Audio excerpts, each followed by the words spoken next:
¿Qué tal? Buen día a todos. ¿Qué les ha parecido nuestra semana de actividades? Como todo, finalmente estamos en el último día de actividades. Hoy clausuramos esta gran semana de la 17 edición del Festival Internacional de Aves Migratorias de San Blas. Hoy, domingo 24 de enero, es un día muy especial porque es el día que para nosotros representa la conclusión de toda una semana de actividades, pero también el gran conversatorio final de esta parte importantísima para nuestro proyecto en Alas del Conocimiento. Esta, como ustedes saben, es una jornada científico-académica que nos permite reconocer y invitar y acompañar y además disfrutar de las capacidades de personas especializadas en el tema que a lo largo de estos 17 años han contribuido con este festival de manera generosa, voluntaria y muy participativa. Hemos concluido que esta semana el tema de nuestro conversatorio debiese ser un tema que aportara en su mayoría todos los esfuerzos de los países que nos han visitado este año, y por ello tenemos invitados de España, de Colombia, de Argentina, y por supuesto el festival cuenta con un personaje muy importante que nosotros ya lo tenemos como referentes. El tema es el estado de amenaza y conservación en Hispanoamérica. Entonces, creo que este es un tema tanto muy global como muy amplio como muy puntual. Y de lo que se trata es que cada uno de los participantes de este gran conversatorio participen desde su punto de vista, desde su realidad y de lo que se puede seguir contribuyendo para el fortalecimiento de nuestro proyecto comunitario. Entonces voy a pasar a dar como lectura de las grandes semblanzas que tenemos, aunque ellos son súper modestas personas y ustedes los van a ver, la experiencia amplísima que han tenido a lo largo de toda su vida es garantía de lo que nosotros aquí en San Blas pretendemos lograr.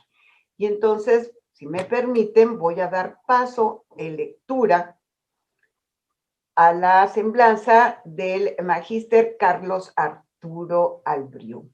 Él es biólogo, magíster en manejo de vida silvestre. Son los títulos obtenidos en la Universidad Nacional de Córdoba, obviamente en Argentina, porque él es argentino.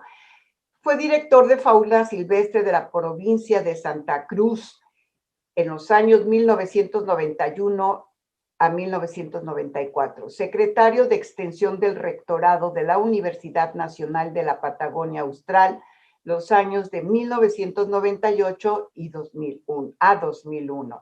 Desde 2004 a 2008 fue consultor del Programa de Naciones Unidas para el Desarrollo en el marco del proyecto ARG-02G31 en carácter de experto en manejo de áreas protegidas provinciales, representante de la Fundación Patagonia Natural en Santa Cruz. Fue presidente del Consejo Nacional Argentino de la Red Hemisférica de Reservas para Aves Playeras entre los años 2007 y 2010.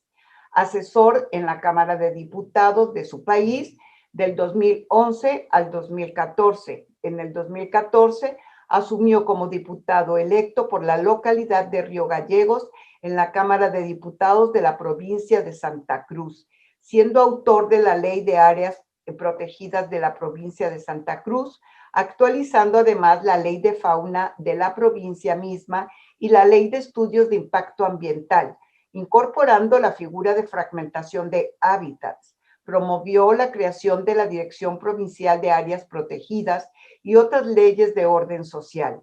Fue impulsor de la creación de la Reserva Provincial Isla Pingüinos, de la Reserva Provincial para Aves Playeras Migratorias, en el estuario del río Gallegos, y de la Reserva Costera Urbana de la ciudad de Río Gallegos. Impulsó el acuerdo por el cual la Universidad Nacional de la Patagonia Austral está a cargo del manejo de la Reserva Municipal Laguna Nimes en el Calafate, en Santa Cruz, Argentina. Colaboró en la creación de la Reserva Urbana Cerro de la Cruz En la localidad de 28 de noviembre, en Santa Cruz, participó en la formulación de planes de manejo de áreas protegidas en la provincia de Santa Cruz. Dirigió el proyecto La conservación y aprovechamiento ecoturístico del cóndor andino, nueva propuesta laboral bajo un enfoque social de diversificación de ofertas en comunidades dependientes de la minería carbonífera. Asesor en el diseño y planificación del sendero y mirador turístico Cóndor Andino para la Municipalidad de 28 de noviembre en la provincia de Santa Cruz. Se desempeña en la universidad desde 1990. En la actualidad es profesor asociado en la Universidad Nacional de la Patagonia Austral, Unidad Académica Río Gallegos, por concurso nacional público de antecedentes y oposición. Responsable de las cátedras Ecología en la Tecnicatura de Turismo y Áreas Protegidas, Parques Nacionales y Uso Público en la carrera de Licenciatura en Turismo. Integra la Cátedra de Manejo de Fauna en la carrera de Ingeniería en Recursos Naturales Renovables. Docente extensionista categoría A. Es investigador acreditado en el Programa Nacional de Incentivos a Docentes e Investigadores. Participó en numerosos proyectos de investigación sobre aves playeras migratorias, ecología trófica, áreas protegidas y desde el año 2012 a la actualidad participa en un proyecto sobre turismo y conservación en la Patagonia Austral, desarrollando estudios sobre aviturismo y disturbios sobre la avifauna por presencia humana. Ha publicado numerosos trabajos científicos y divulgación sobre aves playeras, áreas protegidas y conservación. Publicó libros en la temática de aves, así como dirigido tesis y trabajos de campo en las carreras en las cuales participa. Este año, junto a Eduardo Amaya, Franco Paz y Silvia Ferrari, publicó el libro Un encuentro con las aves en el sur de la RN40, Cabo Vírgenes, Río Gallegos. Esta es la semblanza de Carlos Albriú, de Argentina. A continuación, hablamos del doctor Jicotencatl Vega Picos. Es agrónomo egresado de la Escuela Superior de Agricultura. Cuenta con una maestría en ciencias por parte de la East Stroudsburg University en manejo de vida silvestre y otra en planificación ecológica por la University of Pennsylvania, además de un doctorado por la Universidad de Extremadura, España. Cuenta con más de 20 años de experiencia en trabajos de conservación, mismos que le han valido ser el primer mexicano en recibir el premio Pablo Canevari por el Manomet Center for Conservation Sciences en el año 2004. Otros reconocimientos incluyen el Winds Across the Americas en los años 2002, 2005, 2012 y 2017, otorgado por el Servicio Forestal de los Estados Unidos. Fue director y fundador de Pronatura en Sinaloa, de donde es originario, además de subdirector de la Red Hemisférica de Reserva de Aves Playeras para las Américas y miembro de diversos consejos de conservación de aves. Cofundó el Grupo de Aves del Noroeste, además de ser subsecretario de Medio Ambiente en el gobierno del estado de Sinaloa. Actualmente es director de AAVES, asesores ambientales vinculados a empresas sustentables. Esta ha sido la semblanza de Jico Vega, como nosotros en este proyecto le llamamos, porque él es mexicano. Antonio Muñoz del Viejo es doctor en Ciencias, sección Biología por la Universidad de Extremadura, España, máster en Gestión Medioambiental por el Instituto de Investigaciones Ecológicas de Málaga, España, y experto universitario en métodos avanzados de estadística aplicada por la Universidad Nacional de Educación a Distancia en España. Lleva trabajando en docencia e investigación más de 25 años, repartiendo su dedicación entre la enseñanza superior universitaria y la educación secundaria en instituciones educativas españolas. además de colaboraciones con otras instituciones de educación superior de Iberoamérica, especialmente mexicanas. Ha impartido e imparte clases de licenciatura, grado, máster y doctorado.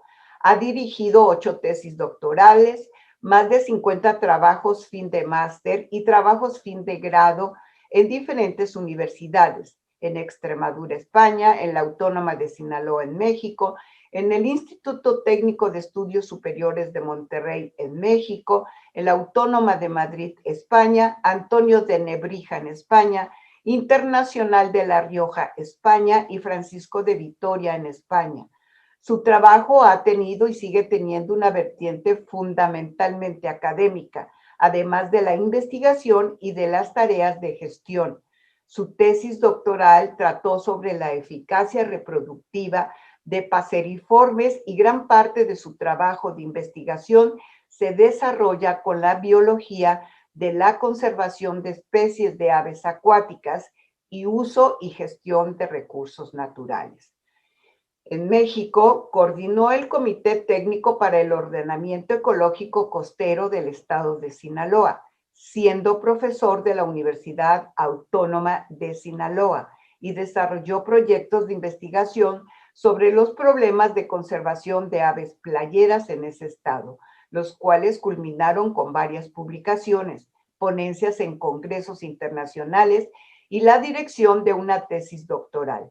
Ha formado parte del grupo de investigación en biología de la conservación de la Universidad de Extremadura, coordinador del grupo de investigación en uso y gestión de los recursos faunísticos de la Universidad de Extremadura. Ha publicado más de 25 artículos científicos, además de 2 libros y varios capítulos de libros. Ha presentado más de 50 comunicaciones en congresos internacionales y ha impartido más de 35 cursos en especialización en maestrías y doctorados. Actualmente es coordinador del Departamento de Matemáticas, profesor de educación secundaria y preparatoria en el Colegio Jesús Nazareno de Getafe, España, donde también es coordinador del equipo de calidad del centro, profesor asociado en el grado de educación primaria en la Universidad Antonio de Nebrija, profesor invitado del máster de formación del profesorado, educación secundaria y preparatoria en la Universidad Autónoma de Madrid y profesor de máster en las universidades Francisco de Vitoria y Camilo José Cela en España. Él es Antonio Muñoz del Viejo, español. Luis Fernando Castillo Cortés, nacido en la ciudad de Cali y profesional en biología, egresado de la Universidad del Valle. Cuenta con más de 25 años de experiencia liderando y desarrollando proyectos de conservación enfocados en las aves y sus hábitats. Es el director ejecutivo de la Asociación Calidris y bajo su orientación, esta organización se ha posicionado como una de las más importantes en el ámbito de la conservación de las aves, no solo en Colombia, sino a nivel continental, y prueba de ello es que desde 2017, disculpen ustedes, es la organización que representa a BirdLife International en Colombia. Su liderazgo y conocimiento le han valido para ser tenido en cuenta como miembro del Consejo Ejecutivo de la Red Hemisférica de Reservas de Aves Playeras. También es integrante del Consejo para la Conservación de las Aves Acuáticas de las Américas, del Grupo para la Conservación de Flamenco del Caribe e integra el grupo de directores de la Red Mundial de Organizaciones No Gubernamentales del Servicio Forestal de Estados Unidos. Buena parte de su carrera ha estado ligada al trabajo en las costas colombianas, especialmente la del Pacífico, en donde están sus raíces, por lo que es conocedor de la biodiversidad y de las dimensiones sociales, políticas y culturales que encierra esta interesante región de su país. Más que un científico riguroso o un ávido pajarero, se define como un conservacionista interesado en la búsqueda de estrategias que permitan encontrar un equilibrio entre las actividades antrópicas y la naturaleza. Es un convencido que los seres humanos son parte del sistema y juegan un papel clave en la conservación biológica, por lo que es fundamental promover y construir estrategias que involucren a las comunidades y sus necesidades como parte de la solución de los conflictos existentes. Él es Luis Fernando de Colombia. Como ustedes pueden ver, es un grupo súper interesante, muy comprometido, muy acuicioso académicamente hablando, y por supuesto que para este proyecto Festival Internacional de Aves Migratorias de San Blas es un privilegio poder terminar nuestra semana de esta 17 edición con este panel de interesantes personalidades.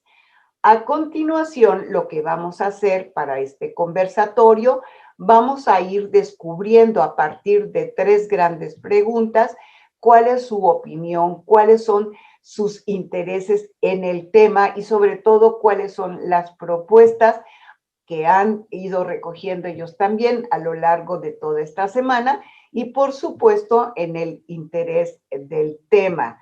Si ustedes están listos, yo comenzaría platicándoles que de verdad vamos a tener una jornada importante. Yo les voy a estar acompañando a lo largo de este tiempo. Me voy a permitir ser su moderadora en esta ocasión, que entre paréntesis es un súper privilegio para mí.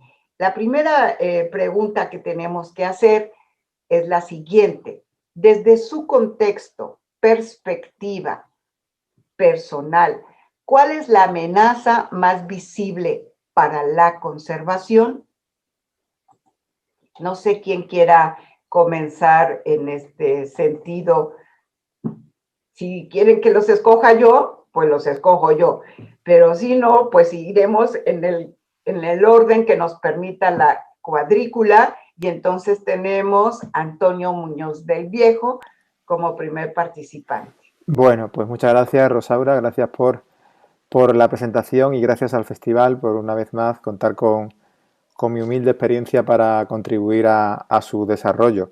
Y encantado de compartir con mis colegas esta sesión, con Jico, con el cual tengo una larga y maravillosa amistad que empezó siendo una relación profesional. Y con Carlos y Fernando, pues encantado de conocerlos, aunque sea desgraciadamente a través de estos mecanismos, pero bueno, pues lo importante es conocernos. Sin duda alguna, la pregunta que has planteado, Rosaura, es tremendamente complicada a la hora de decir cuál es la amenaza principal o la amenaza más visible para la conservación. En este caso, pues imagino que de la biodiversidad y que por tanto atañe a los recursos naturales. Hay muchísimos aspectos de los que todos ya hemos oído hablar a la hora de enfocar qué amenaza o qué factor es el que determina cuál es el principal que afecta a los recursos naturales y a la biodiversidad. Destrucción de hábitat, extracción insostenible de recursos naturales, las especies invasoras, el calentamiento global, la contaminación. Desde mi perspectiva, pues no es que haya uno más importante que otro. Evidentemente creo que y no hay uno que sea independiente de los otros. Están todos bastante intercomunicados, pero creo que sin lugar a dudas el primer factor de amenaza, que creo que más que un factor es una consecuencia de todos ellos, es la destrucción de hábitats, porque la destrucción de hábitats, según mi entender, pues es una consecuencia de pues un transporte desarrollado en vías de comunicación que lo que hacen es fragmentar el hábitat, un transporte que está fundamentado en el consumo de combustibles fósiles que fomenta la contaminación ambiental y la contaminación, por ejemplo, en el transporte marítimo de los mares, que también contribuye a la contaminación atmosférica y al aporte de gases de efecto invernadero. Ahí tenemos también el calentamiento global. Transporte que por otra parte es también consecuencia de la presencia de muchas especies invasoras en algunos países. Por ejemplo, ahora mismo estoy dirigiendo un trabajo de fin de máster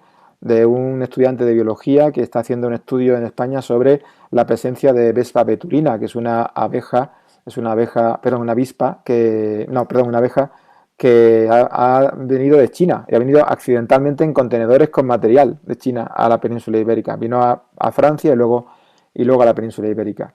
Evidentemente, la agricultura intensiva, la ganadería intensiva también produce un efecto sobre la contaminación, sobre la degradación de los hábitats. Con lo cual, para mí, creo que la destrucción de hábitats como consecuencia de todas las anteriores sería la principal amenaza de conservación.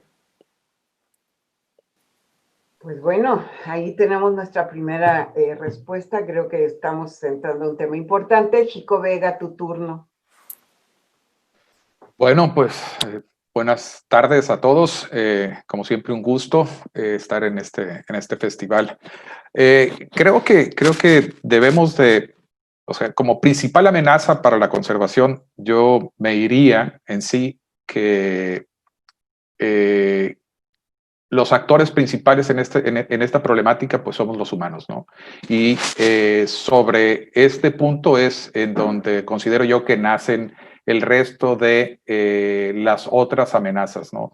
O sea, tenemos un crecimiento poblacional exagerado que aún no se ha podido detener, y esto arrastra una serie de necesidades que como especie humana requerimos, que a su vez también tiene estas consecuencias que de las que ya había platicado Antonio, ¿no? O sea, la especie humana como especie en este planeta, pues es una especie que está teniendo un impacto más allá de lo que cualquier otra especie pudiese tener. Entonces, el uso inadecuado de los recursos naturales por esta especie dominante ha provocado todo lo que Antonio mencionó con anterioridad.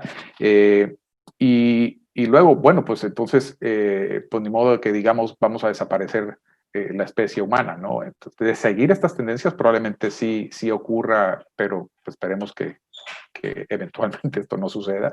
Pero estamos en un grave riesgo, o sea, estamos entrando a lo que se conoce ya como la sexta extinción masiva de especies, y a esto se le atribuye pues el factor antropogénico como la causa principal. Y hay otros aspectos que sí, que sí vale la pena pues recalcar, ¿no? Si las tendencias que tenemos ahorita, por ejemplo, en cuanto a los gases de efecto invernadero, pues están trastocando la vida de muchas especies, incluyendo la nuestra. Hay muchos cambios que ni siquiera aún estamos en condiciones de poder evaluarlos.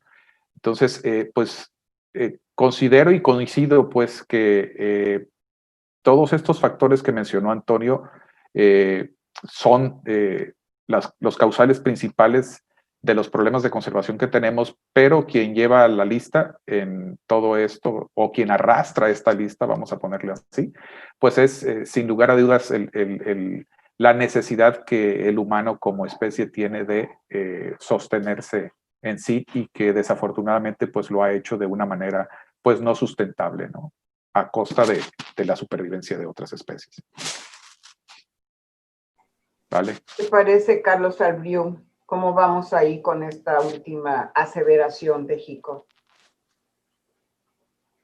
Bueno, yo ante todo agradezco a ustedes la invitación, el poder conocer a Antonio por este medio, y a dos viejos conocidos de trabajo y de reuniones que puedo ver acá, a Jico y a Castillo. Yo me sumo a las dos cosas o líneas que han estado marcando. Una es la pérdida de hábitat, otra es las acciones antrópicas, la necesidad de recursos del hombre, o el ser humano, perdón, y a esto le sumaría también que hay un excesivo consumo y hay una distribución irregular en las poblaciones que lleva a que grandes grupos que tengan un excesivo consumo consumen o gastan o utilizan recursos por muchos otros que no lo están haciendo. Y ese excesivo consumo hoy un televisor dura pocos años, un teléfono dura poquitos años, las cosas ya no se hacen para largo tiempo, los electrodomésticos ya vienen con una caducidad previa, y todo esto demanda recursos y es consumo de las sociedades que nos va llevando a que cada vez necesitemos más, que cada vez se acelere esta necesidad y cada vez destruyamos más ambientes naturales para poder obtener recursos para mantener esta necesidad de consumo. Y acá me gustaría comentar algo de mi región, donde en Argentina este año sufrimos los incendios más grandes de los últimos 50 años casi. Se han quemado grandes regiones de Argentina y eso es producto de que los bosques que estaban protegidos se les prendieron fuego para transformarlos en áreas productivas para soja, por ejemplo, o ganadería en otros lugares, o para hacer esos barrios cerrados que muchos están demandando, que cada vez quieren esos barrios con alambrados y no comunicarse con el resto de la sociedad, y eso ha llevado a perder grandes zonas. Y si amplío un poco la lupa, ha estado pasando en la región del Amazonas, que tuvimos estos últimos años grandes, inmensas quemas, que esas quemas son para después producir ganadería generalmente. Entonces estamos perdiendo regiones de una importancia vital para la sociedad en general del mundo en función de abastecer estos requerimientos humanos y vamos perdiendo también, por aquello del cambio climático y las condiciones de variaciones de humedades, áreas que eran importantes para la producción de alimentos, se han ido perdiendo o se van perdiendo paulatinamente, y el hombre va a necesitar, o el ser humano va a necesitar de otras regiones. Entonces esto es una espiral que por lo pronto no tiene un punto final, sino que se va agravando cada vez más, y dentro de esta espiral con la pérdida de ambientes, llevamos a la pérdida de hábitat para todas estas aves que sean playeras o sean otras aves migradoras, se están quedando sin los lugares de abastecimiento en sus migraciones. Fernando, ¿qué te parece hacia esto que nos estamos enfocando? Porque creo que es importante, se está hablando de amenazas seriezonas. ¿Cómo ves? Gracias, Rosaura. Bueno, me uno a los saludos de agradecimiento por la invitación a participar de este espacio. Pues yo tuve el privilegio de hace ya algunos años estar en el Festival de Nayarit presencial, y de verdad fue una experiencia muy bonita, y pues cuando se hizo esta invitación, pues ni más faltaba, con todo el gusto, participo, y me parece un evento supremamente interesante, y este formato que se está manejando creo que a pesar de las limitantes pues que tenemos por el tema de movilidad, es una forma de llegarle a la gente, y creo que es una muy buena experiencia. Y bueno, un placer ver a Carlos, a Jico, conocer a Antonio. De verdad, muchas gracias por facilitar este espacio y por darnos la oportunidad de conectarnos y hablar de estos temas que, aunque, como lo dijo en principio Antonio, quizás las situaciones que están transformando, que están afectando la biodiversidad en el mundo, son las mismas, y pues en general es la destrucción o la transformación de los hábitats.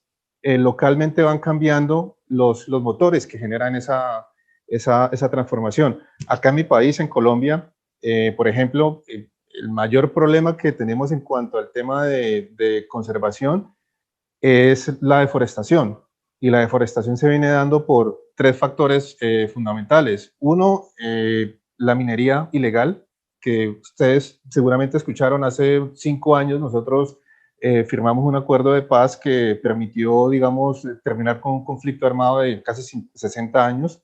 Entonces muchas áreas que estaban al margen, digamos, de todo tipo de actividad, pues ya quedaron expuestas, y hacia esas zonas, que generalmente son zonas boscosas, zonas biodiversas, se han orientado mucha actividad de minería ilegal. Entonces muchos bosques que estuvieron quietos por mucho tiempo están siendo afectados.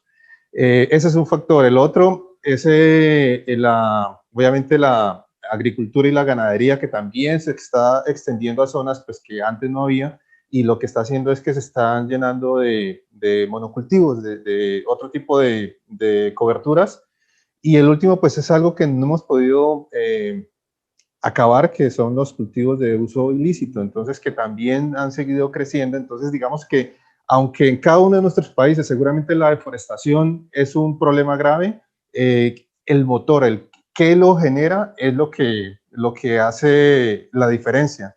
Y Jico mencionó el tema del factor humano, y si ustedes piensan y miramos las situaciones, siempre, o sea, todas estas tensores, todas estas situaciones que generan esos cambios están ligados a nosotros mismos, a la necesidad, al consumo, a la forma de desarrollo que hemos estado implementando, y pues que finalmente nos estamos dando cuenta que no es sostenible, que hay una cantidad de situaciones negativas asociadas a esa forma de hacer las cosas que está afectando al planeta, que está afectando la biodiversidad, y con cosas como lo de esta enfermedad del COVID-19 nos estamos dando cuenta que también nos estamos afectando a nosotros mismos. Entonces, creo que pues es poco lo que hay que agregar en cuanto a lo que ya dijeron mis colegas.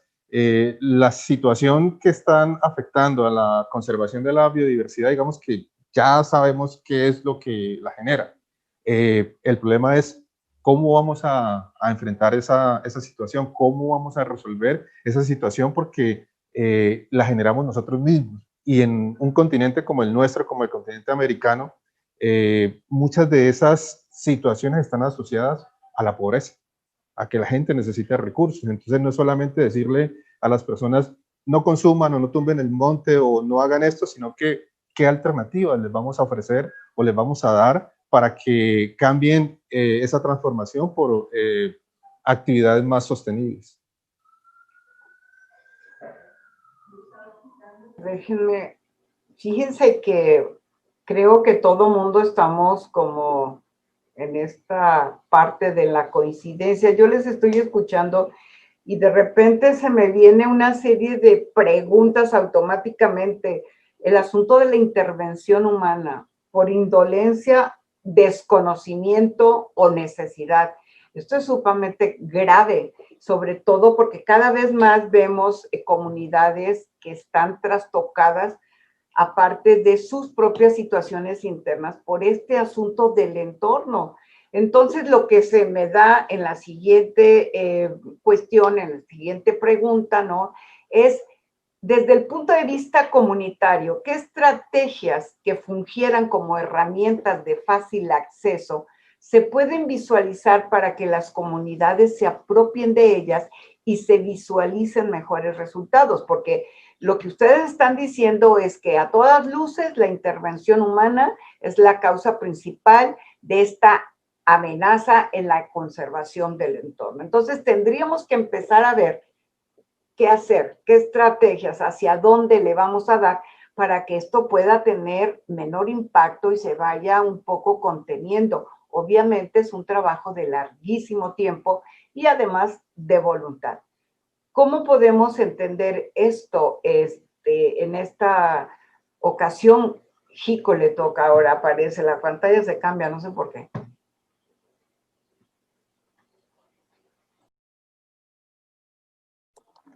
Bueno, yo creo que lo principal, al menos en la poca experiencia que yo tengo en cuanto a proyectos de conservación, es partir desde la perspectiva de las necesidades de las comunidades y visualizando cuáles son sus necesidades. O sea, si tú llegas con un proyecto a una comunidad, con una herramienta de conservación, y tú dices, esta herramienta es la que nosotros queremos implementar con ustedes por esto y esto otro, porque te trae beneficios, porque te trae X o Y factores que pudiesen ayudarte. Pero si llegas de una forma impositiva, es muy poco probable que esa comunidad te la compre. O sea, es muy poco probable que esa comunidad la abrace.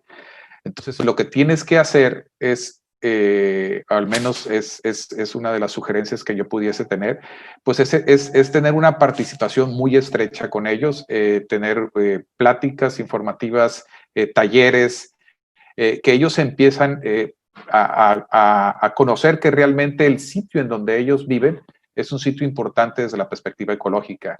Entonces, cuando ellos entienden esa situación y participan en estos programas, entonces ya estás construyendo tú una base social que te pudiese ayudar en las actividades que tú quieres implementar, pero siempre es ese aspecto, el aspecto entre, por ejemplo, los diferentes actores, ¿no? Pueden ser tanto organizaciones de la sociedad civil como gobiernos involucrados en actividades con estas comunidades. Entonces, en México es algo que se está viendo más, que es más común ya, que organizaciones de la sociedad civil lleguen a estas comunidades, entendiendo, por ejemplo, que casi el 80% de la biodiversidad que nosotros tenemos en el país o está en ejidos o comunidades, o en su caso entre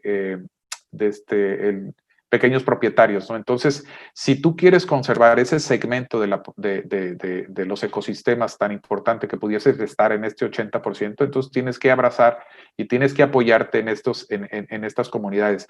Ya las herramientas que tú vayas a implementar desde la perspectiva de conservación, pues son aquellas que van a salir de esto, ¿no? Por ejemplo, nosotros ahorita estamos en una propuesta para la conservación de un estero en la zona costera aquí en Sinaloa, que son 700 hectáreas, pero el proyecto involucra una serie de reuniones con las comunidades para que esta zona sea decretada como una zona de refugio pesquero, que es algo relativamente nuevo en la ley de pesca de aquí de México, pero que las organizaciones de la sociedad civil la están utilizando para poder conservar estas zonas costeras, cuando menos los espejos de agua y algunas partes que pudiesen estar influenciadas por mareas que tienen pues un buen arbolado de mangle. Entonces, pero tienes que iniciar, inclusive en la misma delimitación del área o del mapa que tú tienes que seguir, pues tienes que iniciar con la comunidad. Oye, ¿por qué esta zona sí y por qué esta zona no? No, pues que porque aquí había almeja de chocolate en abundancia y algo pasó y ya no sabemos, pero históricamente esa zona lo es. Ok, entonces esa delimitación de ese mapa, pues te permite que esa comunidad diga, oye, pues sí nos están haciendo caso, no están llegando de una manera impositiva, ¿no? Entonces, para mí, la mejor herramienta es eso. Muchas veces estamos hablando de que muchas veces puedes tardar 1, 2, 3 años, pero al final del día, pues si la comunidad está a tu favor, pues ya una parte muy importante de la conservación la estás consiguiendo solamente por ese involucramiento. Entonces, para mí esa es una muy buena herramienta, ¿no? Ya las demás herramientas tecnológicas, que el uso de transmisores satelitales, que el uso de sistemas de información geográfica y todo, van acompañando a estas estrategias. Esas serían, desde mi perspectiva y punto de vista. Carlos, ¿qué te parece? De repente vemos que somos nuestra propia piedrita en el zapato, los humanos. Sí, coincido con lo que dijo Jico. Yo entiendo que sí tenemos factores que podemos modificar desde acciones puntuales en algunos lugares. Hay acciones globales como el cambio climático, que son una cuestión mucho más grande y que no podremos abordar desde estos puntos en lo general, pero sí en lo particular, en cuanto a modalidad de consumo, en cuanto a generación de dióxido. Son elementos que nosotros podemos trabajar puntualmente. Pero hay un factor con relación a las sociedades y los ambientes vecinos que ellos están utilizando, y que es la calidad de vida de quienes viven en esas regiones. Para mí, uno de los factores fundamentales es aportar o ver desde la calidad de vida de ellos, para ver cómo se puede trabajar con la conservación, el manejo de ambientes y por ende la conservación de hábitat. Y esto tiene mucho que ver con la idiosincrasia de cada lugar, con la formación de quienes trabajan en cada lugar, y por supuesto que una acción muy importante sobre los políticos que actúan en cada lugar. Entonces, creo, por mi pequeña experiencia de haber pasado por la política, que aquellos que están en la política dejan continuidad desde el Estado para seguir con los trabajos. O si estas personas no son bien intencionadas o no están formadas o no se han convencido de esto, cortan los trabajos que se vienen haciendo. Entonces tenemos ejemplos regionales que podemos dar de áreas protegidas que se crearon, que se han armado parques nacionales, y de zonas provinciales donde se retiraron áreas protegidas y se vendieron después para uso urbanístico. Entonces, para mí es fundamental, primero, la cuestión legal, dejarlo instaurado para que dé continuidad en el tiempo, trabajar con las sociedades, calidad de vida es lo fundamental, y en otro de los factores es dejar gente, siempre que se ha trabajado en algunos sitios, con formación, lo que en algunos libros hablan de recursos humanos, para mejorar lo que se hizo hasta ese momento. En función de eso, por ejemplo, en nuestro país se está trabajando en una ley nacional de educación ambiental para contemplar a nivel país, apuntando las problemáticas locales, apuntar a trabajar con lo que es educación ambiental en el camino de buscar cambios de hábitat en los que viven ahí. Y un factor que se tiene en cuenta es la calidad de vida de la gente. ¿Y por qué comento esto? Porque cuando fui director de fauna hubo una crisis económica muy grande en Argentina y la gente salía a cazar liebre europea, que es una especie introducida, pero que está por casi todo el país y en gran número. Entonces venían y me decían algunos a denunciar que estaban cazando liebre europea. Y el factor, un factor social, que la gente necesitaba proteínas, entonces las iba a conseguir donde las podía encontrar gratis para abastecer su falta económica para poder comprar esa comida. Entonces, la calidad de vida, la condición de cada comunidad nos va diciendo a nosotros cómo podemos trabajar o cómo hay que trabajar en educación para conservar esos hábitats. Fernando Castillo, te toca, pero además, o sea, en este hilo que llevamos conductor, Fernando, la estrategia en realidad depende solamente de un sector de la población en este sentido. No. Yo creo que esta es una situación que afecta a toda la sociedad. Por ende, no es responsable de un solo sector. Todos tenemos que ser responsables y todos tenemos que involucrarnos. Hace algún tiempo escuché en una de estas charlas cuando se analizaba el trabajo de las organizaciones de la sociedad civil, las organizaciones ambientalistas, esta persona decía que habíamos equivocado un poquito el mensaje que habíamos transmitido durante las décadas pasadas, porque como que segmentamos a la población y les dijimos que los biólogos o las autoridades ambientales eran los responsables de cuidar el medio ambiente o los recursos naturales, y no es así. Yo, por ejemplo, ahora que estaban hablando de cómo la sociedad puede participar, cómo puede involucrarse en estas soluciones, pensaba que hay como dos niveles o dos aproximaciones. Una es la ruralidad, las comunidades rurales, y otra es la ciudad. Y en ambos casos, digamos que esa participación es diferente, pero al final lo que se pretende es que haya un involucramiento de cada una de ellas. Y por ejemplo, alguien dice, bueno, yo en la ciudad vivo, esta ciudad aquí somos 2,5 millones de habitantes, y dice, bueno, yo, ¿qué puedo hacer para que no se tumbe el monte que está a kilómetros de donde yo vivo? Y por ejemplo, acciones como empezar a mirar de dónde procede lo que yo estoy consumiendo. O sea, que si lo que yo estoy llevando a mi mercado semanalmente, ¿de dónde viene y cómo es producido? Ese tipo de decisiones son las que van a ir generando cambios pequeños. Esto no es una cosa de un día para otro, pero que se van a ir sumando y que al final van a terminar haciendo que en un nivel mucho más alto empiecen a decir, oye, ya no están, la gente ya no quiere arroz con muchos pesticidas, la gente quiere arroz orgánico, entonces se va a empezar a producir más arroz orgánico y a buscar como alternativas. El consumidor puede generar eso. O sea, nosotros desde la ciudad, desde una decisión que tomamos cuando entramos a la plaza de mercado, entramos al supermercado y empezamos a exigir ciertos productos, ese tipo de acciones son las que terminan impactando en la medida que nos vamos sumando. Y cuando hablaba de la parte rural, hay algo que es muy, muy evidente y bueno, sobre todo acá en nuestro país eso ha sido bastante notorio y es el tema de la organización de las comunidades rurales.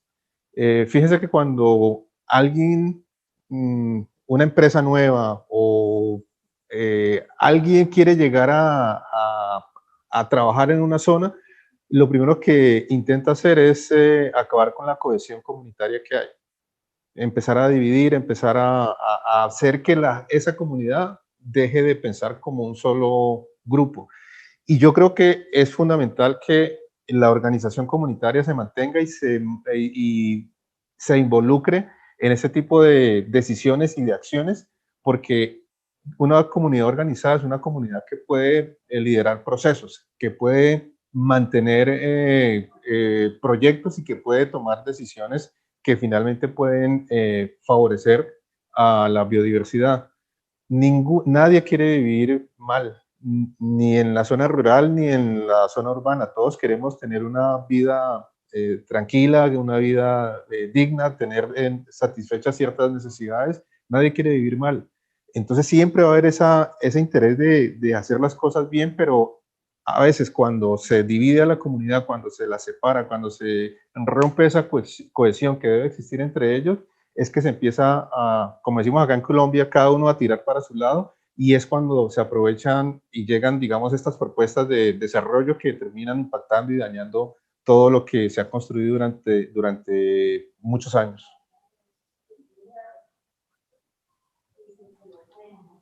Antonio, tú cierras esta segunda parte de la pregunta, pero sí me gusta mucho cómo tenemos que llegar. Fernando está tocando algo que es súper importante, educar para consumir. Sí, sin duda.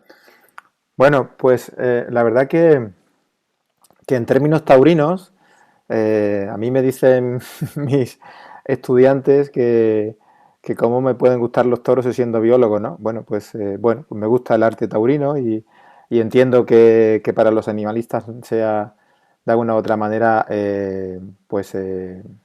poco atractivo. Pero sí es verdad que, por ejemplo, en nuestro país el sector taurino tiene una economía importante y genera una cantidad de ingresos y procura la conservación de medios tradicionales de uso y gestión de los sistemas agrícolas y ganaderos que permite la conservación. Entonces, como decía, en términos taurinos, pues he tenido un buen subalterno que me ha puesto bien el toro, un buen picador y otro que me ha dado los trastos. Entonces, a mí me toca, con la intervención de mis compañeros, pues la verdad que me toca y la agradezco porque me toca y me apetece hacer una especie de labor de compendio de lo que han comentado, ¿no?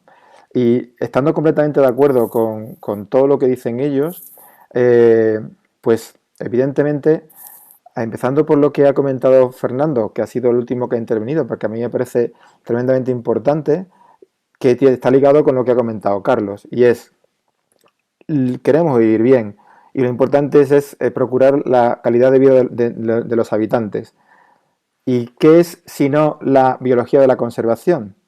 Sino la economía de los recursos naturales.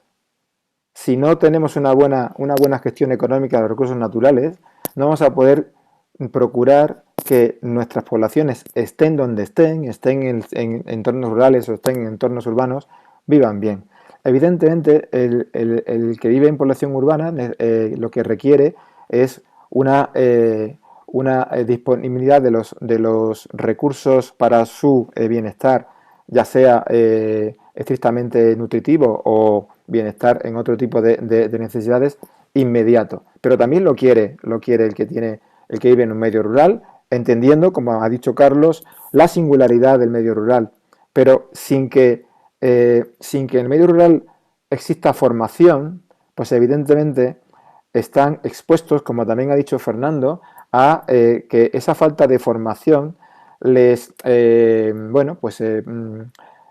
impida posicionarse en una estrategia de gestión común de su entorno y, por tanto, evitar la llegada de agentes externos que les pueden, como decimos aquí en España, vender la moto a unos para separarlos de otros.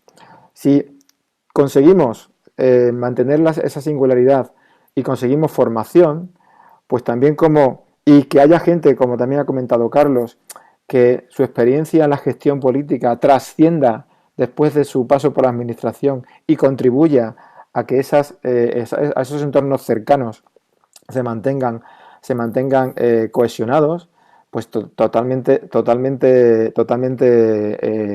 exitoso. ¿Y qué significa eso? Pues significa lo que ha comentado Jico.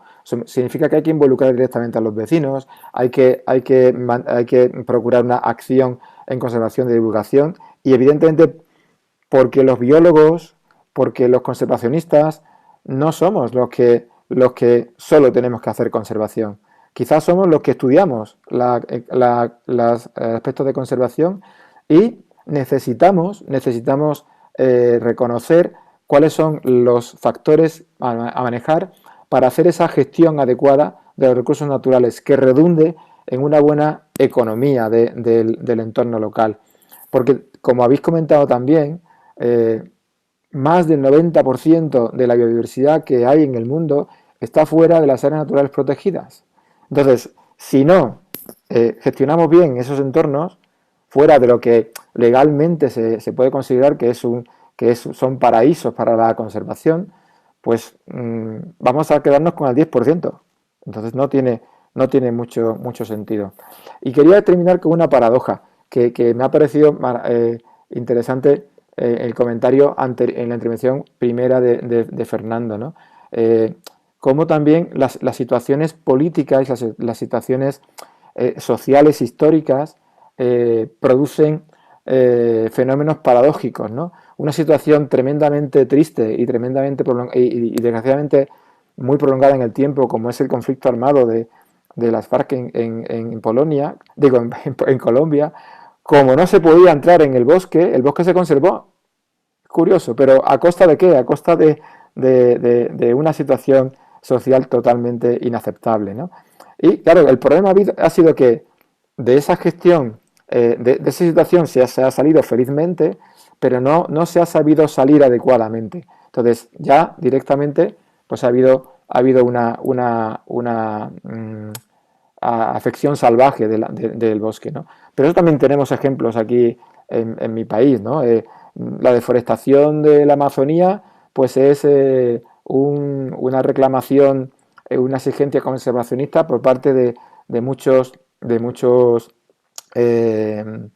pues personas que desde el mundo de Europa, que ya tenían todas sus necesidades satisfechas, pues digo, yo ya tengo todo, entonces ahora le pido a las poblaciones de los Yanomamis venezolanos que no utilicen el bosque porque hay que conservarlo. No, hombre, darles alternativas también para su vida, ¿no? Y nosotros históricamente nos cargamos nuestros bosques cuando hubo necesidad de recursos madereros. Y en el siglo XVII ya no teníamos bosques en España. ¿Por qué? Porque se construyeron muchos barcos, era una situación política, ¿no?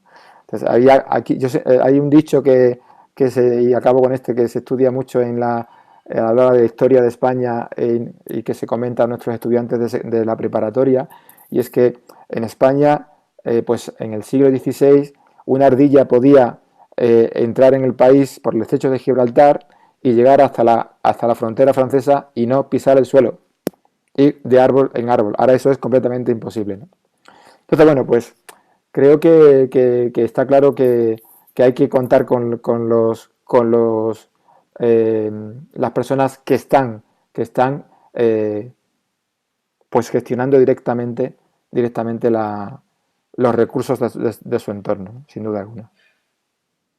Perdón por la extensión, pero es que me ha parecido tan interesante vuestras intervenciones que no, que claro, digo, esto me va a servir a mí para lucirme y rematar la faena. No, bien rematada, porque además espérate que falta la otra, y yo tomando como un poco esta vinculación, sobre todo haciendo énfasis en este asunto importantísimo que lo vamos a tocar ya al final, ¿no? De las diferencias culturales y sociales de cada pueblo, ¿no? Y el concepto que se tiene de conservación en estos diferentes ámbitos, ¿no? Nos lleva necesariamente, señores, a esta parte, a la tercera parte, ¿no? Donde el cuestionamiento sería, en sus países de origen, ¿cuáles son las alternativas para que existan verdaderas estrategias de conservación? No, y esto así con un énfasis, que no sean solamente acciones políticas y sí surgidas de la comunidad. Porque creo que esto es lo que verdaderamente le va a terminar de campear este aspecto. Fernando. Ya, mira, sabes que acá en nuestro país hay una estrategia que a mí me encanta y que ha sido bastante exitosa y que surgió desde la sociedad civil hace ya algunas décadas, que se llama las reservas naturales de la sociedad civil. Quizás en nuestros países pueden haber figuras parecidas, pero esto está enfocado en que cada propietario de un predio, puede ser pequeño, no tiene que ser grande, un predio se compromete a que lo va a cuidar y que lo va a manejar de forma sostenible, ¿ya? Entonces, hoy en día en todo el país son más de 1000 reservas de la sociedad civil, y digamos que es una fuerza muy importante, y a nivel de organización, digamos que es un complemento bastante importante para la gestión, digamos, oficial, el gobierno en cuanto a áreas protegidas. Y dentro de esta estrategia hay un componente que es muy bonito, que se llama los herederos del planeta. Y es que si yo soy propietario, yo hoy firmo el documento y me adhiero y digo, mi predio va a ser una reserva de la sociedad civil, pues por siempre, es la idea. Pero como es un predio, cuando yo fallezca, pues mis hijos, si quieren, lo pueden vender y no hay una vinculación, es una cuestión voluntaria. Entonces se ha venido trabajando en eso, y esa es la filosofía de los herederos del planeta. Es desde niños, desde que están pequeños, los hijos de estos propietarios, meterlos también en este proceso de que entiendan la importancia de la conservación y del manejo sostenible. Y ya obviamente pues esta estrategia empezó hace unos 30, 40 años. Ya hay algunos de estos pioneros que murieron, pero sus hijos efectivamente siguieron con la iniciativa. Y esto es algo que totalmente surgió desde la sociedad civil, ¿no? Y como les dije, surgió hace 40 años cuando teníamos otra constitución, cuando el país estaba en otro momento. Hoy en día verlo es mucho más lógico, pero digamos que en ese momento que apareció de verdad que fueron unos visionarios y que se comprometieron a apostarle a esta forma de hacer las cosas. Estas reservas no es preservación 100%, ellos deben de hacer producción porque son predios muchos rurales pues que necesitan sostenerse y pues tienen que producir, pero la producción es sostenible.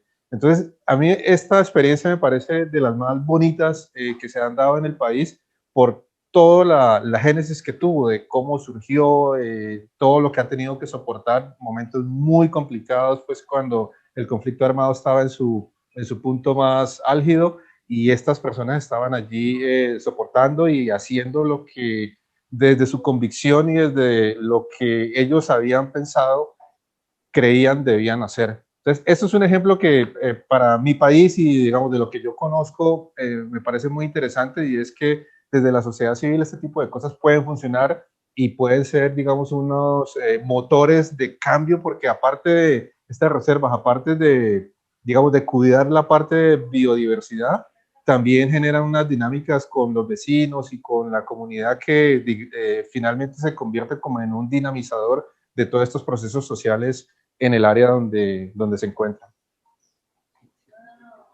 Y bueno, Carlos Albriu, porque él está tocando algo súper importantísimo en este sentido. ¿Qué nos puedes decir en la Argentina? Porque él habla, por ejemplo, de algo interesantísimo, producir para conservar. Bien, yo podría comentarle que en Argentina existen en algunas provincias lo que llamamos las reservas privadas. Y hay organizaciones civiles, ONG, que han estado trabajando con este tema durante muchos años y se han logrado que se hicieran a lo largo del país un montón de reservas que son manejadas por los propios propietarios, como contaba Fernando. Pero acá hay en Santa Cruz, después de haber hecho sacar la ley de áreas protegidas del Estado, presenté un proyecto de ley con apoyos de organizaciones que fui buscando para sacar una ley sobre áreas protegidas privadas y que sean, a su vez, controladas por el Estado a ver si cumplían con las condiciones. ¿Y qué sucedió? Que el mismo organismo que tenía que hacer el control no quiso que saliera, se movió políticamente y frenó esa ley. ¿Por qué? Porque, primero, como decíamos antes, no había gente convencida de todo esto. El otro factor es cuando las áreas protegidas son manejadas por organismos que manejan la ganadería y que también manejan la agricultura, las áreas protegidas van teniendo menor peso, menor valor, y siempre tiene una mayor injerencia a la producción sobre la conservación. Entonces, ahí se frenó ese trabajo, no lo pudimos sacar y perdimos esa posibilidad tan importante que contaba Fernando.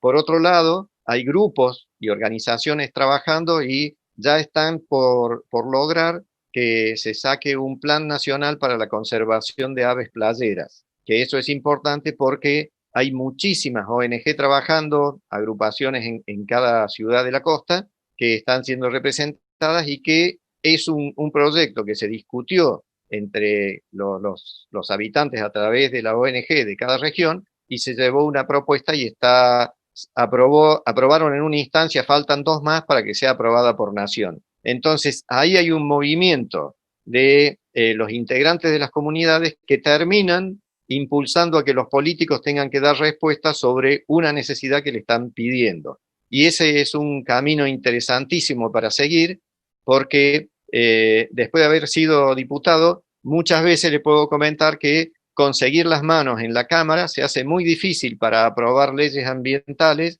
porque los mismos diputados que están sentados en la Cámara representan a sociedades que dependen de eso. Por ejemplo, armamos con otros diputados una ley muy linda para trabajar en la cuestión ambiental del petróleo, pero no logramos conseguir los apoyos de los diputados que venían de las áreas petroleras. Entonces no obtuvimos las manos. Y ahí es donde la sociedad cumple un rol importantísimo, porque si en la comunidad de estos representantes, que son los diputados, les están pidiendo que aprueben estas cosas, las condiciones políticas cambian. Y los grandes cambios vienen a través del movimiento de la gente y cuando esos son transformados en leyes que cambian las condiciones de la explotación. Un ejemplo muy grande fue hace muchísimos años, que hubo un movimiento muy importante que se generó acá en Santa Cruz, y a raíz de eso se prohibió a todas las petroleras poder almacenar a cielo abierto petróleo.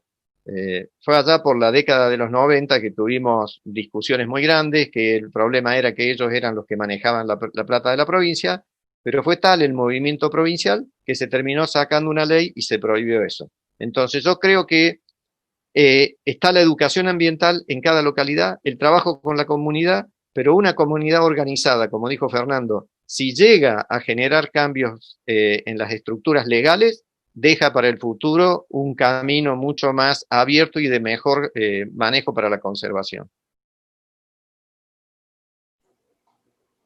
Antonio Muñoz del Viejo. Carlos pone esta parte última donde dice y explica sobre los cambios, sobre los grandes cambios de explotación desde el punto de vista social. Estos son los que verdaderamente van a impulsar la necesidad de una legislación que le permita a la comunidad realmente tener lo que a su necesidad corresponda. ¿Y en España cómo andamos en eso? Bueno, pues cuando estaba interviniendo ahora Carlos, bien digo, me estaba acordando de cómo se declaró el primer parque nacional de España, que es el Parque Nacional de Doñana. Y se declaró porque hubo un movimiento social encabezado por los fundadores de aquella época, a mediados del siglo pasado, de lo que es ahora la Sociedad Española de Ornitología y BirdLife International, pues pidiendo que se conservara una zona porque se estaba perdiendo lo que eran las condiciones naturales que favorecían el uso tradicional de agricultura y ganadería extensiva en la desembocadura del río Guadalquivir, en el sur de España. Y bueno, pues fue una lucha constante en medios de comunicación, manifestaciones, convocatoria a los vecinos de las poblaciones que iban a formar parte de sus términos municipales de la zona de conservación del parque. Y bueno, pues al final ese movimiento social se tradujo en una ley, en la primera ley, del primer parque nacional que se declaró en nuestro país, ¿no? Entonces, sin duda alguna, el movimiento social es el que pone de manifiesto a los gestores de la sociedad, a los políticos, que en muchas ocasiones pues no están en la cercanía de la necesidad de la gente, pues ponen de manifiesto que hay que desarrollar algún tipo de acción para el cambio de uso o para algún uso adecuado del entorno que favorezca una economía sostenible de los recursos naturales, lo que es la conservación.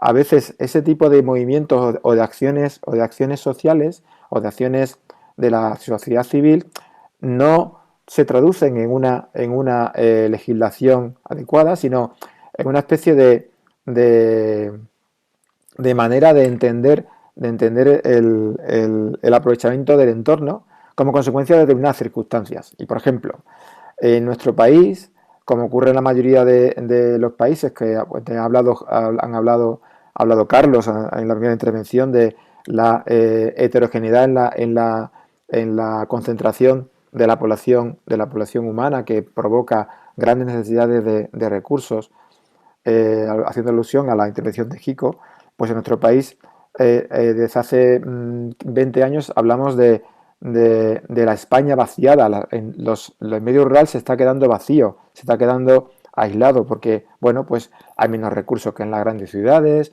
Nuestro gran problema son las costas, que están tremendamente invadidas por construcciones urbanas. Pero ahora, con situaciones como las que estamos viviendo, de que necesitamos aislamiento, y hay tecnología que nos permite estar conectados, como estamos ahora, personas que distamos miles de kilómetros entre nosotros, pues resulta que hay un movimiento civil de personas que están, o los que procedían regresando a sus entornos rurales, o los que son tremendamente urbanos, probando cómo se sienten viviendo en un entorno rural, con el compromiso de aceptar las maneras de gestionar el entorno tradicionales. Por ejemplo, hay poblaciones que todavía tienen la gestión vecinal de la explotación de bosques de madereros, de pinos. Y esa explotación vecinal va para cada uno de los vecinos que está, pues, en el registro electoral del municipio. Y se explota por una empresa que cada mes se decide cuál es cada año se decide quién lo explota. No es siempre la misma empresa. Por tanto, cuando alguien se incorpora a ese medio rural, acepta esas maneras de entender su relación con el entorno y favorece la conservación local de los recursos. También ha hablado Fernando de la promoción del consumo de productos locales. productos de cercanía, que también con esta situación se está dando, se está promocionando a los comercios de barrio, a las tiendas pequeñitas, y para alejarnos de las aglomeraciones de los grandes centros comerciales, porque como no me puedo desplazar muchos kilómetros, me voy a la tienda que tiene los productos de la localidad. Y ahí, coincido con Fernando, pues una manera también de educar ambientalmente es incentivar a que vean la etiqueta de los productos. Yo me quedé el otro día sorprendido en clase cuando en el descanso los chicos pues se toman algo de alimento. Había una chica que tenía pues una especie de recipiente con la etiqueta del supermercado y estaba tomando fresas. Fresas en mi país ahora mismo no hay fresas. Las fresas se cultivan ahora y empiezan a recolectarse entre enero y febrero. Y le digo, ¿fresas? Y le digo, ¿me permites? Veo la etiqueta Chile, fresas de Chile, en España. Y somos un país productor de fresas. Pues tenemos que también fomentar la educación ambiental para consumir no solamente productos de cercanía locales, sino productos de temporada. Entonces, yo creo que hay una acción civil que siempre, como ya ha comentado Carlos, va por delante de la acción de la gestión administrativa y es la que obliga a una gestión administrativa cuando la acción civil es tremendamente intensa o por el mero hecho de que esa acción civil se prolongue en el tiempo, pues al final acaba haciendo mella y se acaban recogiendo los frutos, ¿no?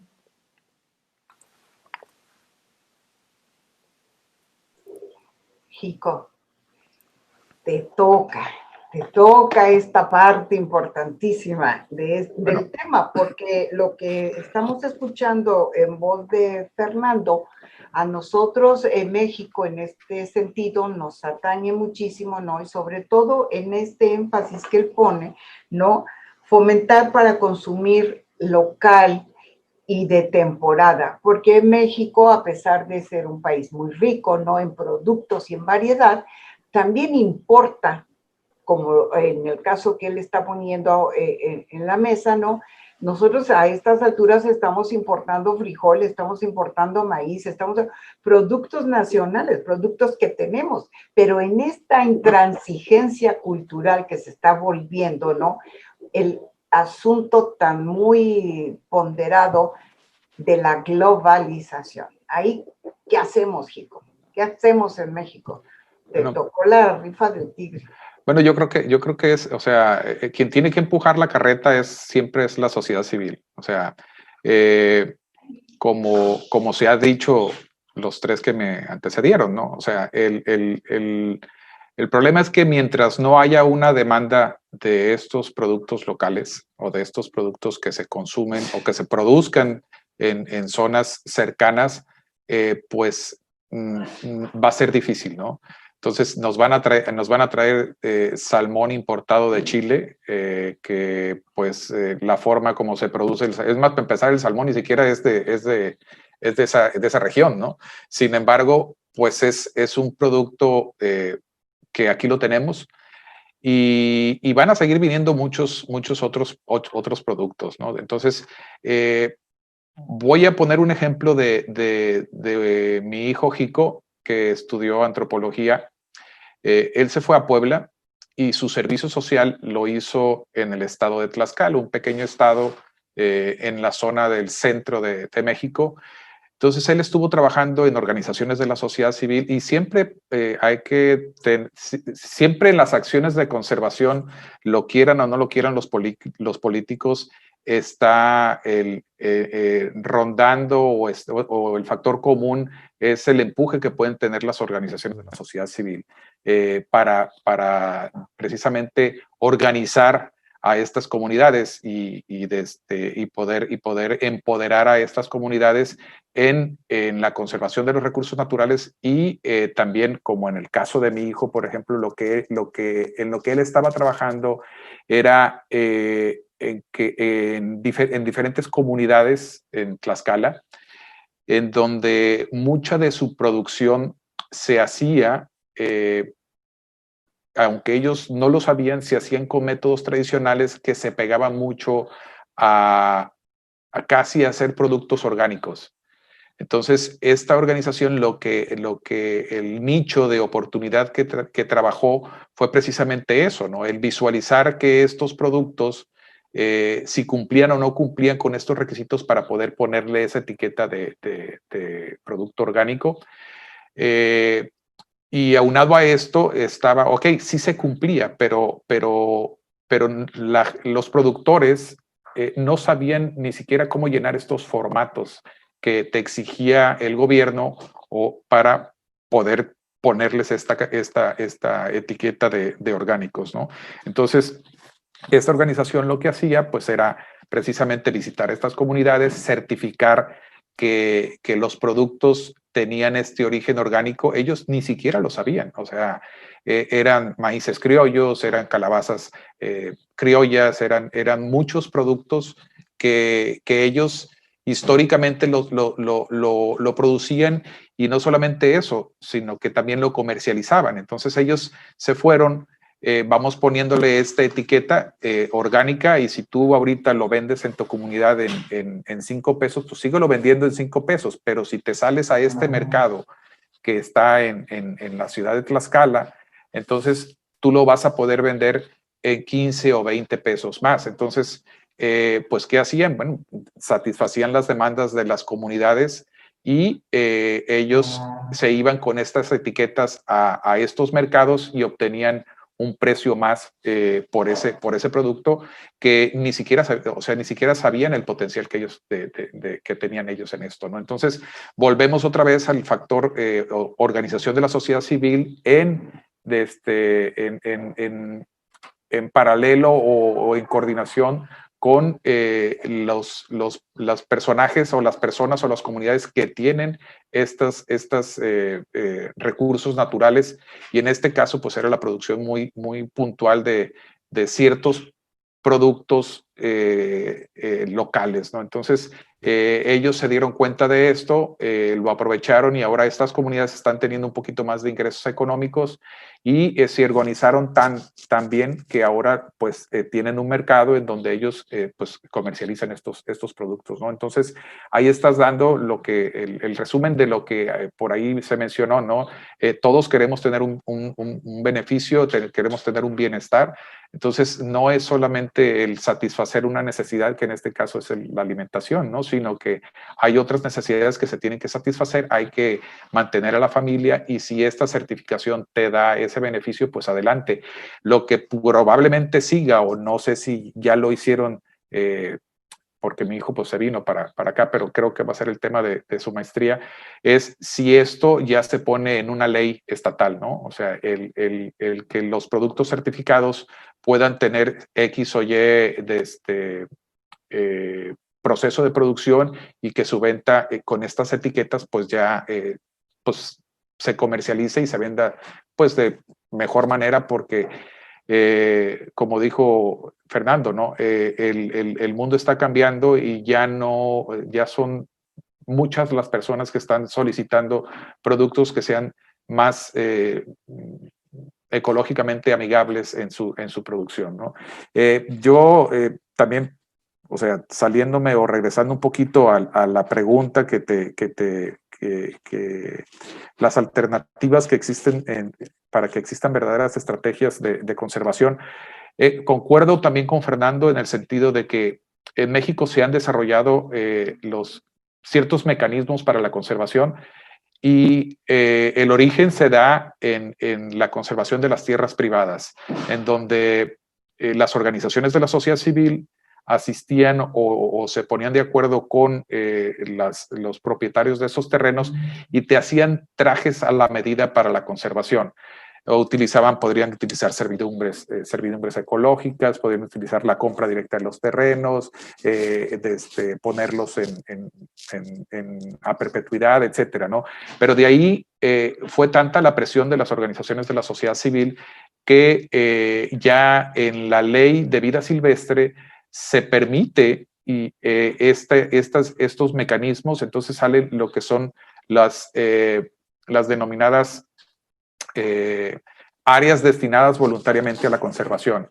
Entonces es un movimiento nuevo que ya ahorita se está manejando más de 550,000 hectáreas al 2019. Son muchas las comunidades que ya lo están haciendo, muchos los pequeños propietarios que también se están amparando en esto. Y es un esquema que te permite tener esta conservación a un largo plazo. Y ¿cuál es la ventaja de que tú tengas estas áreas destinadas voluntariamente a la conservación? Que la Comisión Nacional de Áreas Naturales Protegidas te la avala.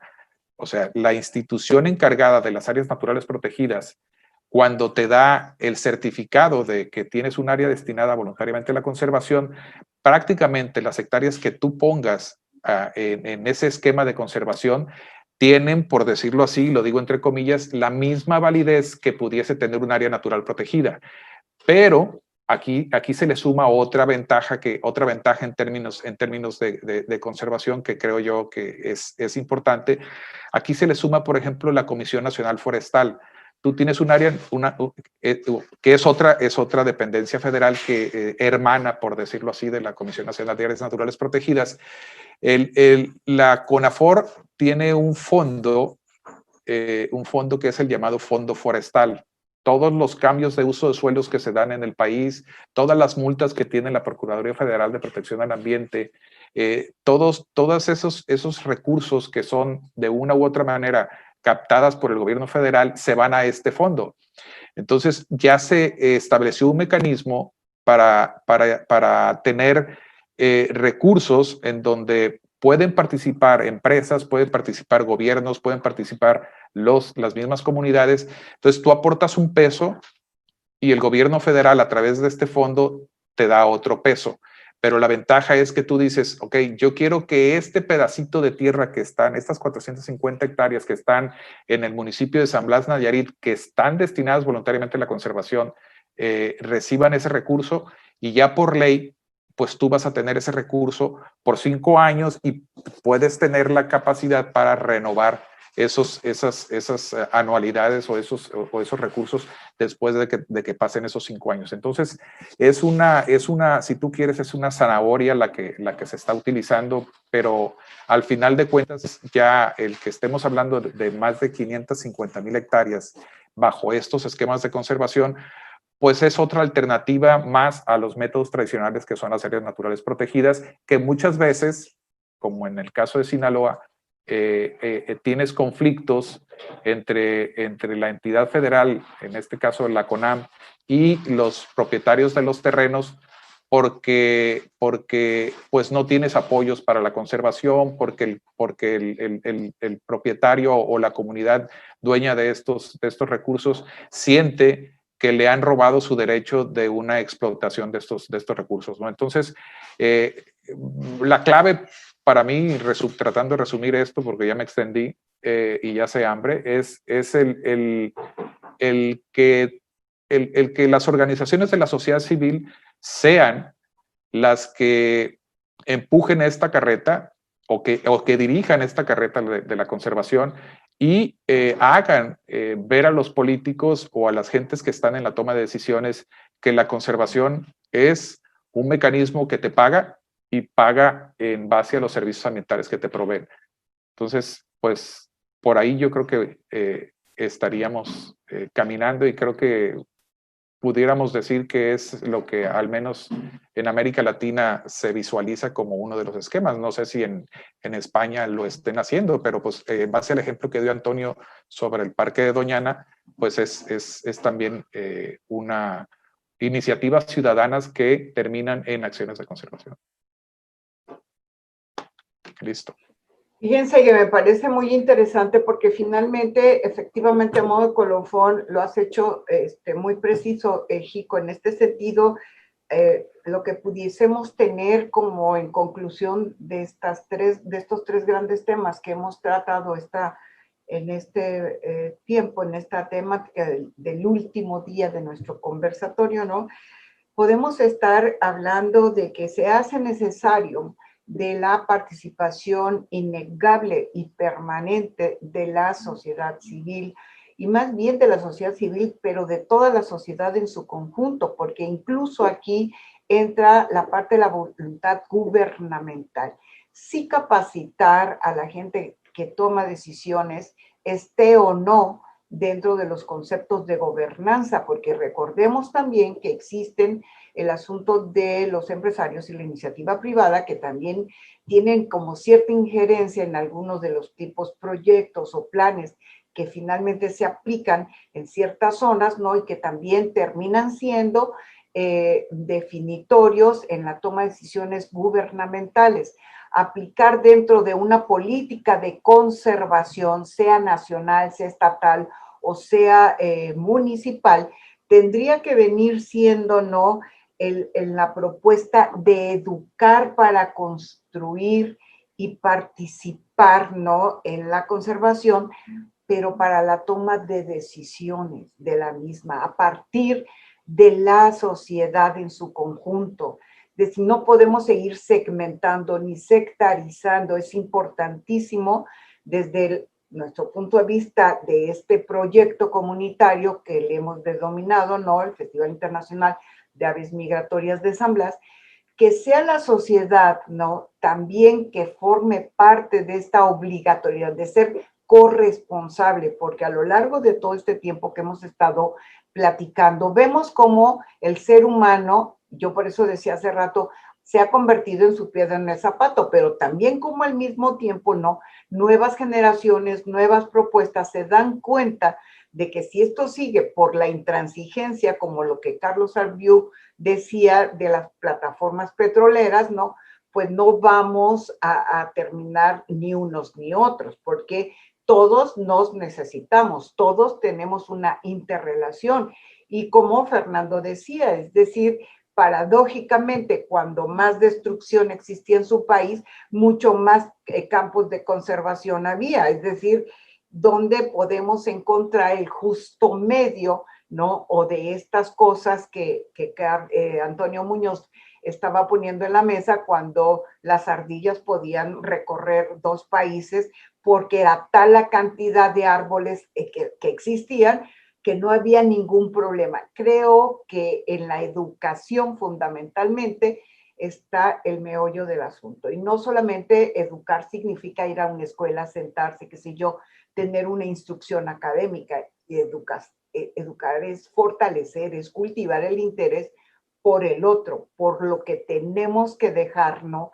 Y es donde entra el término sustentabilidad. Y creo que el tema que nos reunió hoy, ¿no?, estado de amenazas y estrategias de la conservación en Hispanoamérica, pues podría bien situarse como la punta de un iceberg que pudiera ser motivo de otros encuentros, ¿no?, para seguir fortaleciendo esta cadena que se hace necesaria y que ya tiene varios años, aunque no de manera espectacular, pues sí varios en la insistencia, sobre todo de ustedes 4 en la trayectoria que han seguido, ¿no? Yo escucho a Carlos Albiú desde hace muchos años en esta lucha permanente, ¿no?, por la conservación. Cuando conocimos a Antonio Muñoz del Viejo ya hace unos añitos, nos decía, bueno, ¿y ustedes qué quieren lograr con esto, no? Igual, en el interés con Fernando, cuando él vino, les quiero platicar rápidamente a quienes no saben, Fernando fue parte de una gran comitiva de 40 estudiosos de todo el continente americano que se reunieron en este festival en San Blas, ¿no? Y que se sacaron cosas interesantísimas, pero que por desgracia en ese momento, para variar el asunto político, no permitía que estas propuestas que salían de un grupo tan importante, Jico, si te recuerdas en aquel momento, cuajaran incluso para nuestro sitio. Entonces creo que la falta de visión política, es importantísima estarla evitando y que los nuevos políticos vean que se requiere también de la voluntad, pero también del expertise social, porque eso es lo que también habla. Ellos tendrán esta parte de razones y de estructuras específicas, pero la sociedad tiene mucho que decir también. Entonces estoy convencida de que ir en paralelo, ir trabajando para la deconstrucción de lo ya construido y obtener otras cosas en una nueva construcción, pues es sumamente importante para tener en conclusión estas visiones suyas, ¿no? Entonces, ya para cerrar, un minutito para despedirnos por parte de ustedes, pues como siempre será un privilegio escuchar. Jico.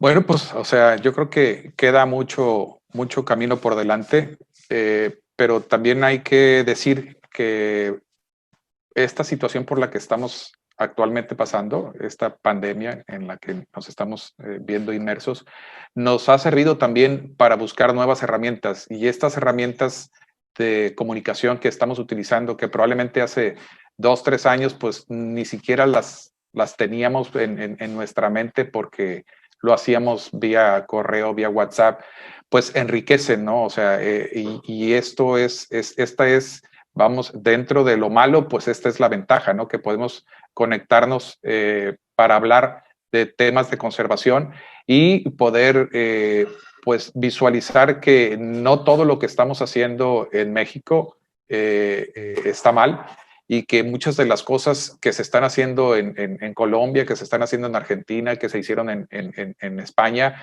pues son cosas que también se están aplicando en México, y aquellas que no se están aplicando, bueno, pues ya a través de estas herramientas de comunicación, como esta oportunidad que tú nos brindas, pues nos abren otras alternativas, ¿no? Y pues dentro de lo malo, pues bienvenido, ¿no?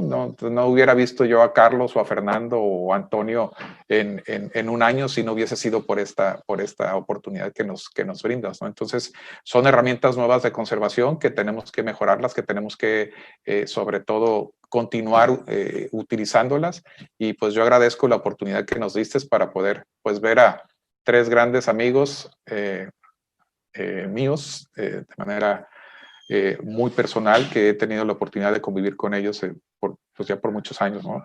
Entonces, pues agradecer, como siempre, la oportunidad que nos das de participar en ya el festival número 17. Ya nos salieron muchas canas, aunque nos las pintemos. Gracias. Fernando Castillo. Uy, bueno, justo me dieron la palabra y aquí al frente de nuestra oficina hay un parque y parece que los perros están un poco alterados, entonces, bueno, pues mi gratitud de verdad por la invitación. Siempre es un placer. Nosotros acá en Colombia tenemos un aprecio bastante grande por México, y digamos que históricamente fue de México nos llegaron las primeras películas que vimos acá. Entonces tenemos una cercanía y entendemos mucho la idiosincrasia de los hermanos mexicanos. Entonces siempre será un placer poder estar trabajando con ustedes. Y como dijo Jico, pues encontrarnos de nuevo, así sea de forma virtual, pues con Carlos, contigo, Rosaura, conocer a Antonio, pues es una oportunidad maravillosa, pues que esta situación nos la posibilitó, y bueno, agradecido por eso. Finalmente quiero decir lo siguiente. Yo siempre he trabajado desde la sociedad civil y soy un convencido y un defensor del poder que tenemos como sector. Pero es muy importante que lo que nosotros hagamos, en lo que nosotros hagamos también involucremos a los tomadores de decisiones, los políticos. Tenemos a veces una aberración y decimos, no, es que los políticos son corruptos y nada va a cambiar y yo no voto, y eso es una falla. O sea, nosotros no hacemos nada si no involucramos a ese sector que es tan importante. Todo el trabajo nuestro de décadas se puede ir al traste con una mala elección de un concejal o de un alcalde y acabar años de esfuerzo. Entonces, es muy importante dejar de ver a los políticos, al sector productivo como el enemigo, y tenemos que empezar a verlo como parte de toda esta compleja situación que estamos viviendo, y que entre todos tenemos que construir una forma de abordar esa problemática y de encontrarle una salida. Creo que ya está bien de estar mirando quiénes son los buenos y quiénes son los malos. Estamos en un mismo planeta y lo que le pasa al planeta, todo lo vamos a sufrir. Y esta enfermedad nos lo mostró. Aquí no hubo diferencias, le pegó por igual a los países desarrollados, a los países más pobres, a los sectores de la sociedad, todos tuvimos que adaptarnos, acomodarnos, y eso es una muestra de que cuando pues, la naturaleza reacciona, no hay diferencias. No hay diferencia, nuestras cuentas bancarias y nuestras tarjetas de crédito sirven poquito. Entonces necesitamos construir, necesitamos aliarnos, tener esa forma holística de abordar esta problemática sin dejar por fuera a estos sectores, a los tomadores de decisiones, los políticos y los sectores productivos. Gracias de nuevo, encantado de estar aquí, pues ojalá me vuelvan a invitar a México, ¿no? Que no nos quedemos en virtual todo, que eso llega hasta cierto momento. Tienes toda la razón. De hecho, por eso estamos luchando porque esto se erradique. Antonio Muñoz del Viejo. Pues muchísimas gracias. Muchas gracias por de nuevo contar con mi presencia ya por tercera ocasión en el festival. Ya pues participando en la 17ª edición. Encantado de volverte a ver, Rosaura, volver a ver a Jico, conocer a dos magníficas personas y profesionales como son Carlos y Fernando, y ojalá esta tecnología nos vuelva a permitir vernos y, como dice Fernando, pues las condiciones en un futuro no muy lejano nos permita abrazarnos. Creo que necesitamos como personas el contacto físico con los demás. Esto está muy bien, esto es maravilloso, pero si no tenemos la cercanía física nos falta algo, ¿no? Sin duda alguna, haciendo mías las palabras que ha dicho Jico, la tecnología es maravillosa. ¿Quién pensaba que esto iba a darse hace unos años? Esto nos permite tener un contacto permanente, ya no hay distancia, ya no me puedo ir a vivir al otro lado del mundo y prácticamente estoy conectado con mi familia todos los días, ¿no? Entonces, sí es verdad que la tecnología es la gran herramienta que ha tenido la civilización, la especie humana, para convertirse más que en una especie más en el principal factor que influye sobre las condiciones que determinan la presencia del resto de especies en el planeta. Y evidentemente esta tecnología tan buena, pues permite hacer cosas buenas y también permite hacer cosas malas. ¿Y qué es lo que tenemos que procurar? Pues desde la sociedad civil convencer a los que toman decisiones para que la tecnología se aplique en el beneficio de todos. El que no se aplique pues en el beneficio de algunos y el perjuicio de la mayoría.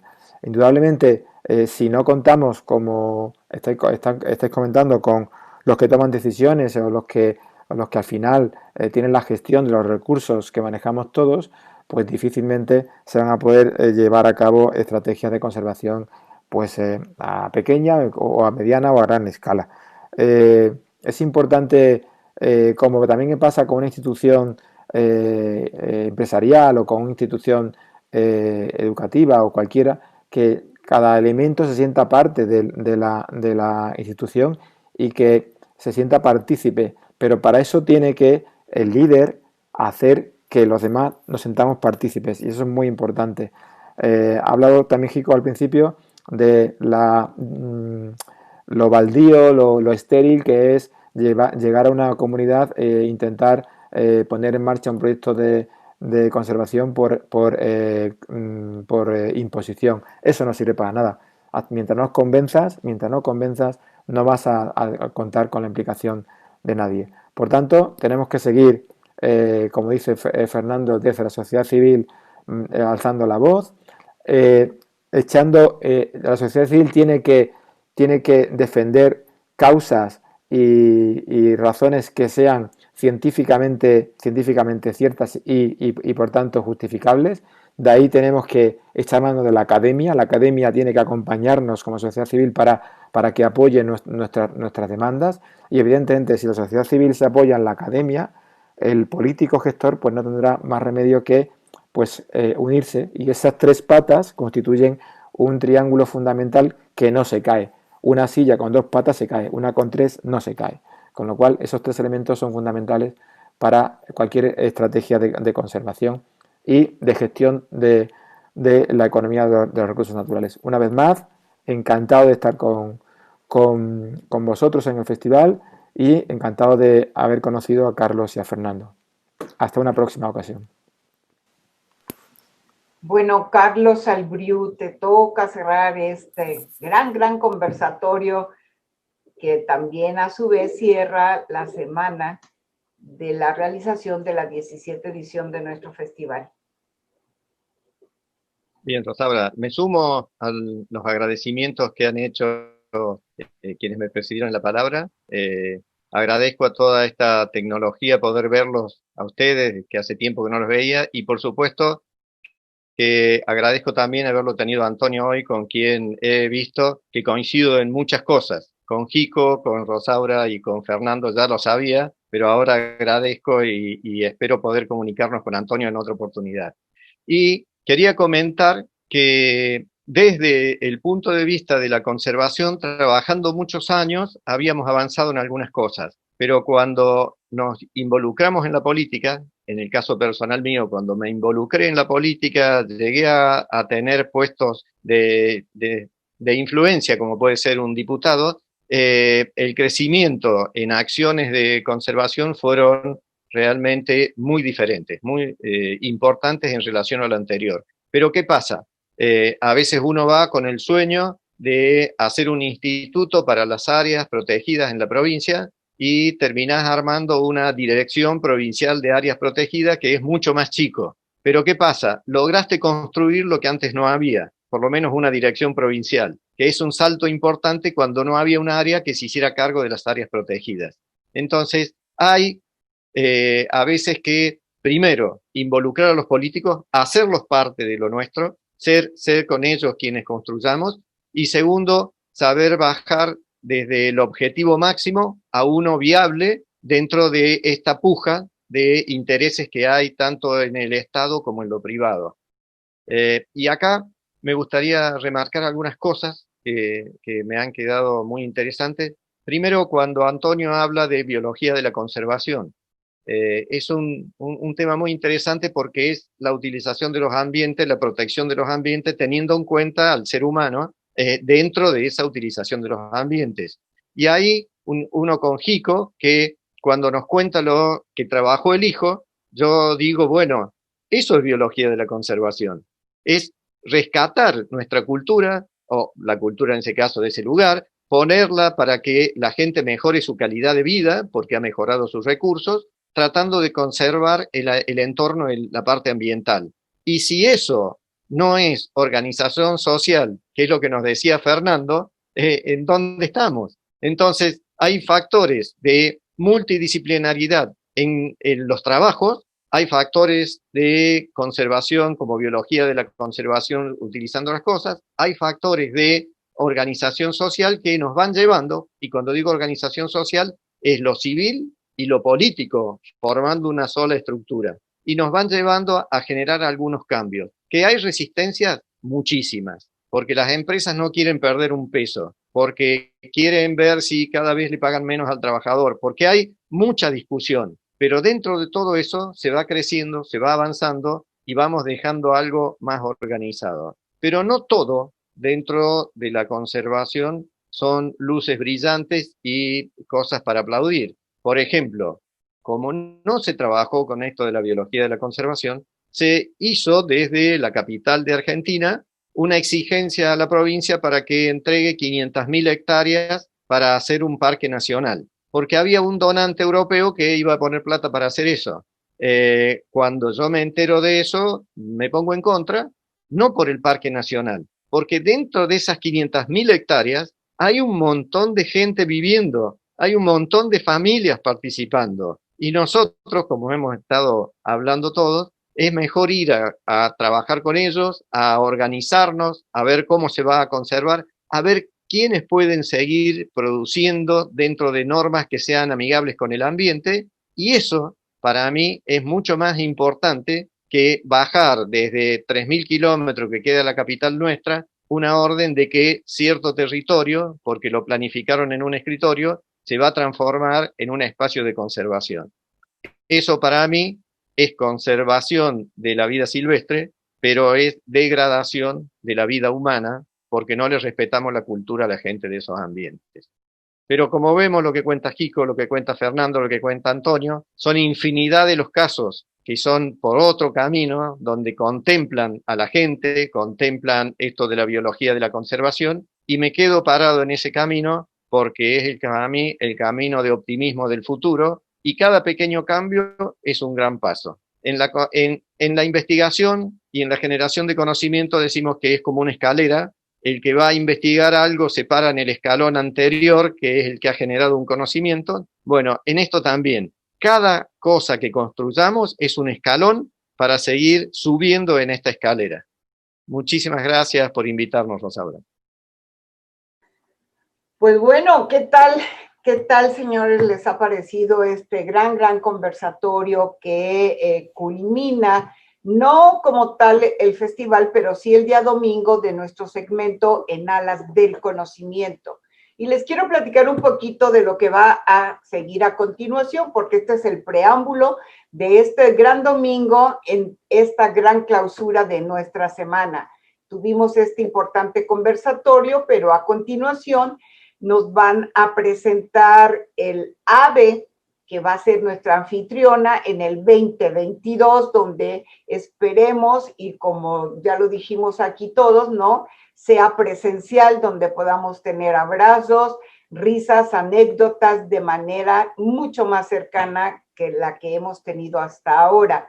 Y después de esto vamos a seguir teniendo nuestro ya tradicional informe de actividades, pero antes de este informe vamos a tener el resumen de nuestro conversatorio y los retos y propuestas y compromisos que de aquí, de esta gran mesa, van a salir para el 2022. Obviamente, más tarde ya tendremos nuestra gran clausura con nuestra Pájara Pinta, que es nuestro segmento artístico-cultural, y ahí vamos a cerrar con presencia de Argentina y presencia de Colombia. Así que estamos muy de fiesta este domingo y ojalá esto resulte todavía aún más de su agrado.